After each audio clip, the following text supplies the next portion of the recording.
ternyata orang-orang yang memilih di pilihan kedua yang diterima ternyata hanya 2%, 2,18%. Artinya sangat-sangat kecil sekali, sangat ketat sekali orang-orang yang memilih. Jagoan, jago matematika. Jagoan, jago matematika. Jago matematika. Siswa eligible SNBP wajib tahu. Jadi di sini kakak ingin nge-share ada 9 plus 1 ya. Untuk siswa eligible SNBP harus wajib tahu. Oke, buat teman-teman yang dapat eligible, dapat kesempatan di SNBP, wajib tahu informasi ini dari saya.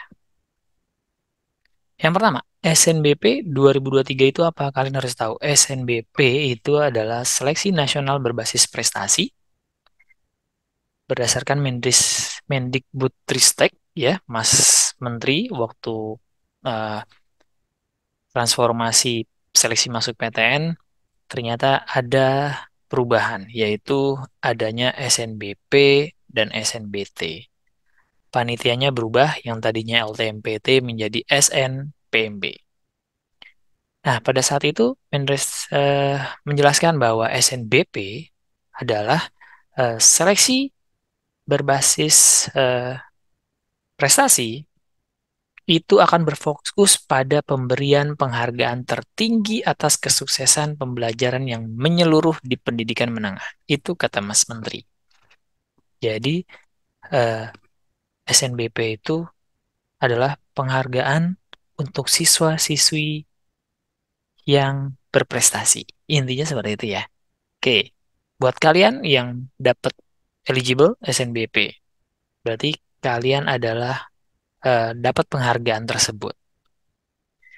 Nah, kalian harus tahu ya, kalian harus tahu bahwa eh, SNBP yang dahulunya namanya SNPTN, kalian harus tahu bahwa ada eh, jumlah peserta dan yang diterima itu sebenarnya dalam bentuk persentase hanya dalam 17 sampai 20% ya. Dari tahun 2018 SNPTN sampai tahun 2022 ternyata memang tidak terlalu berbeda dalam bentuk persentasenya sekitar 17 sampai 20%. Oke.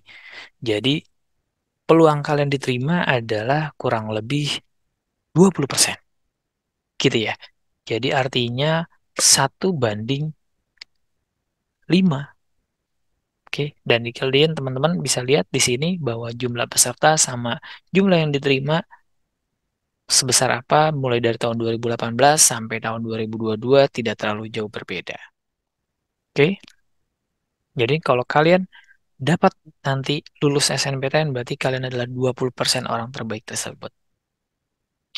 Kedua, kedua ini adalah data rincian peserta SNPTN yang dilakukan jumpa pers panitia LTMPT tahun lalu, tahun 2022. Dan di sini sudah ada perbandingannya di tahun 2021, memang dari tahun ke tahun tidak pernah berubah. Siswa yang eligible ternyata ada 837.000 tahun 2021, kurang lebih tahun 2022 juga hampir sama. Yang memilih program studi, nah ya ternyata berkurang. Padahal yang eligible artinya apa? Oh, berarti ada yang tidak meneruskan. Padahal mereka siswa eligible tapi mungkin saja dalam proses pembuatan akun atau pengisian PDSSS itu gagal atau terlambat ya. Dan perlu kita ketahui bahwa kalian harus pasti sudah simpan permanen ya, karena kesempatan simpan permanen terakhir beberapa hari yang lalu. Jangan sampai teman-teman nggak sampai simpan permanen data akun SNPMB-nya kalian. Oke, tiap tahun selalu ada saja yang gagal secara administrasi. Oke, dan kita juga perlu tahu bahwa ternyata tiap tahun juga siswa yang finalisasi. Jadi setelah pembuatan akun SNPMB-nya nanti kalian jangan lupa nanti pada saat eh, mulai dibuka ya, sudah mulai dibuka. Kalian bisa memilih program studi dan PTN yang kalian tuju sampai tanggal 28 Februari ya, jangan sampai terlambat. Dan kalau kalian sudah memilih program studi, jangan sampai lupa memfinalisasikan datanya. Karena tiap tahun selalu saja ada yang tidak finalisasi. Bisa kita lihat perbedaan siswa yang memilih program studi dan siswa yang finalisasi berbeda. Artinya berarti ada cukup banyak ya, kalau bisa dilihat ya hampir 16.000 kurang lebih ya, 16.000 orang yang tidak finalisasi. Oke, lanjut. Ini data SNPTN tahun 2022 yang dirilis oleh Panitia LTMPT, dan dari tahun ke tahun jumlah peserta yang diterima di pilihan pertama, hmm, lihat, ternyata kalau dalam bentuk persentase ini 90% lebih, dan yang diterima pada pilihan kedua hanya 9,43%. Artinya banyak sekali teman-teman kalian atau kakak kelas kalian yang terdahulu pilihan pertama dapat, ya, pada pilihan pertama dapatnya dibandingkan pada pilihan kedua. Hanya 9,43% orang-orang yang mengikuti SNPTN tahun lalu yang diterima pada pilihan program studinya yang kedua. Dan ini bisa kita lihat lagi kalau dari yang mendaftar, ya. Nah, ini kalian bisa perlu cermati bahwa yang memilih atau yang mendaftar di pilihan pertama ada 612 ribuan, yang memilih pada program studi yang kedua atau pilihan kedua itu 520 ribuan. Artinya ini ada jeda. Apa ini maksudnya, Kak? Maksudnya berarti ada sekitar berapa nih selisihnya? Ya, selisihnya itu sekitar 90 ribuan orang itu hanya menggunakan satu pilihan saja di jalur undangan ini. Ya, dan kalau kita lihat, ternyata orang-orang yang memilih di pilihan kedua yang diterima ternyata hanya 2%. 2,18%. Artinya sangat-sangat kecil sekali, sangat ketat sekali orang-orang yang memilih di program studi kedua atau yang mendaftar di pilihan kedua yang berpeluangnya untuk lulus hanya 2%. Oke. Dan ini ada highlight ya bahwa SMK, ya, siswa-siswi SMK yang lulus di SNPTN tahun 2022 hanya sekitar 5% yang masuk ke PTN. Oke, lanjut. Informasi kedua.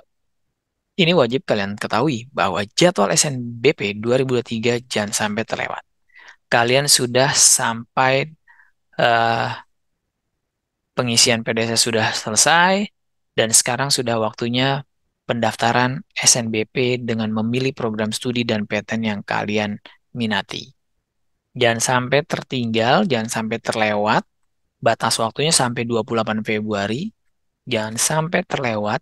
Seperti yang tadi saya bilang bahwa kalau kalian sudah memilih program studi dan perguruan tinggi negeri yang kalian minati, jangan sampai lupa finalisasi datanya. Oke?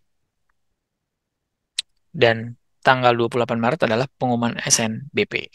Oke? Itu yang kedua. Yang ketiga, kalian harus tahu bahwa variabel penilaiannya mulai tahun ini, jalur undangan atau SNBP tahun 2023 ini ternyata ada dua komponen. Ini sesuai dari Permendikbud. Jadi memang semua perguruan tinggi negeri harus patuh karena di sini ada Permen 48 tahun 2022 bahwa variabel penilaiannya adalah seluruh nilai mata pelajaran. Ya, jadi nilai rata-rata rapot seluruh mata pelajaran. Itu dengan bobot minimal 50%. Dan komponen kedua adalah penggali minat dan bakat. Nah, ini komponennya adalah maksimum bobotnya adalah 50%. Dan kalau kita lihat bahwa komponen penggali minat bakat ini itu ada beberapa, yaitu bisa dengan dua mata pelajaran pendukung, Jangan lupa ada 2 mata pelajaran pendukung yang eh, mendukung yang akan menentukan kalian dalam penentuan seleksi SNBP. Jadi kalian harus tahu program studi yang kita pilih itu mata pelajaran pendukungnya apa. Oke. Dan di mata pelajaran pendukung itu kalian nilainya harus besar. Yang kedua adalah prestasi. Prestasi ini berupa sertifikat-sertifikat kegiatan kalian lomba, bisa OSN atau seni dan olahraga. Yang ketiga ada portofolio. Ini untuk khusus orang-orang yang memilih program studi di seni dan olahraga. Nah, di 2 komponen ini bebas sebenarnya ya. Masing-masing PTN pasti beda, mempunyai pembobotannya berbeda-beda. PTN A dengan PTN B pasti mempunyai variabel penilaian dengan bobotnya berbeda-beda. Tapi acuannya harus sama, yaitu seluruh nilai rata-rata rapot seluruh mata pelajaran dan komponen penggali minat bakat yang bobotnya ini tergantung masing-masing PTN. Keempat, reputasi sekolah. Kalian harus tahu, sekolah kita, sekolah saya, akreditasinya apa? Jenis kelas kita di sekolah saya, saya, ya, apakah kelas saya adalah kelas unggulan atau kelas biasa saja? IPA atau maupun IPS. Yang ketiga, prestasi sekolah. Prestasi sekolah kita bagaimana? Di ajang lomba-lomba antar sekolah, antar provinsi maupun nasional. Yang keempat, kalian harus tahu tentang jejak alumni kalian. Alumni kalian berada di mana saja, di universitas mana saja, di program studi mana saja, setahun lalu, 2 tahun lalu, sampai 3 tahun lalu. Yang kelima, sekolah kalian berada di urutan keberapa pada top 1.000 sekolah. Apakah kita termasuk di 1.000 sekolah terbaik menurut LTMPT berdasarkan nilai UTBK, kakak kelas kalian, ataukah tidak? Kalau termasuk, cukup berpeluang besar, apalagi bahkan di peringkat 100, 200, maupun 300. Apalagi kalau peringkat 1. Kelima, bebas memilih linjur. Apakah bebas memilih? Boleh linjur, Kak. Nah, ini hati-hati. Walaupun dikatakan oleh Mas Menteri tidak ada penyekatan IPA, IPS, bahasa, boleh memilih program studi lintas jurusan, tapi hati-hati teman-teman, bahwa ada yang namanya faktor koreksi PTN dari rektor. Apa itu, Kak? Faktor koreksi ini adalah, jadi rektor bebas menentukan siswa tersebut diterima atau tidaknya. Ada beberapa program studi tertentu yang wajib dari program IPA atau wajib sudah mengikuti mata pelajaran tertentu. Contoh, kedokteran. Kedokteran walaupun tidak diperbolehkan, ada yang namanya peraturan bahwa untuk sekolah atau untuk program studi kedokteran itu wajib dari program IPA. Walaupun kalian nanti pada SNBP mau nyoba, anak IPS mau nyoba milih kedokteran, walaupun bisa, otomatis tidak akan diterima. Walaupun sepinter apapun kalian nilai tersebut, nilainya ranking 1, nilainya 10 semua atau 100 semua, pernah ikut eh, lomba olahraga misalkan, tapi memilihnya padahal dia dari program IPS tapi milihnya kedokteran, otomatis pasti tidak diterima. Karena ada faktor koreksi PTN tersebut. Oke? Yang keenam, yang wajib kalian tahu adalah teman-teman kalian di sekolah adalah pesaing. Teman-teman kalian yang di peringkat paralel di atas kita harus tahu mereka memilih program studi apa di PTN mana. Itu hati-hati. Kalau ada yang sama dengan pilihan kita, dan dia nilainya lebih besar karena peringkat paralelnya besar, apalagi dia punya sertifikat yang mendukung, otomatis kita lebih baik mundur atau menggeser program studi yang kita minati atau kita bisa merubah perguruan tinggi negerinya walaupun program studinya sama. Ketujuh, lihat daya tampung. Kalian harus catat program studi di PTN yang kalian minati dan di PTN lainnya yang sesuai dengan program studi yang kalian minati. Catat sebaik-baiknya daya tampungnya berapa, peminatnya tahun lalu berapa. Oke. Yang kedua, catat alternatif program studi yang ada di PTN yang kalian minati. Misalnya, saya harus wajib di Universitas Indonesia, Kak, karena nggak boleh di luar kota. Karena saya tinggalnya di Depok, maunya memang harus memilih UI dari keluarga. Oke, kalau memang pilihan kalian maunya di UI, berarti kalian harus cari tahu alternatif program studi yang sesuai dengan minat, walaupun misalkan menggeser atau yang mendekati minat dan bakat kita. Oke. Yang kedelapan, lampirkan sertifikat yang sesuai, yang relevan. Ada tingkatannya. Tingkatan pertama adalah internasional, nasional, PTN yang menyelenggarakan, provinsi, setingkat provinsi, atau yang terakhir adalah kabupaten. Yang kita upload adalah sertifikat-sertifikat lomba-lomba atau apapun itu yang tingkatannya harus seperti ini. Kalau tidak, gimana Kak? Misalkan saya cuma lomba cerdas cermat tingkat kelurahan. Itu tidak mungkin dia tidak terlalu relevan ya. Karena yang di eh, dan hati-hati juga ya, ada hati-hati juga bahwa banyak juga sertifikat-sertifikat yang dikeluarkan di internasional.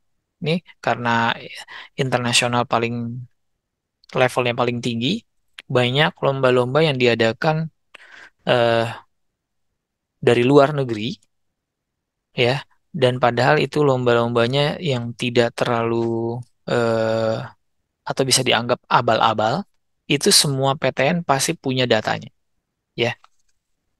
Jadi nggak usah khawatir buat teman-teman yang, Kak, saya cuman punyanya lomba ini di sekabupaten. Oke, bahkan ada yang nanya, Kak, saya ketua OSIS boleh nggak ya? Nah, kalau kita punya sertifikatnya cuma satu, ketua OSIS saja, ya bolehlah ambil aja, masukin aja upload. Misalkan saya cuma punya dua sertifikat, Kak, ya sudah diupload saja.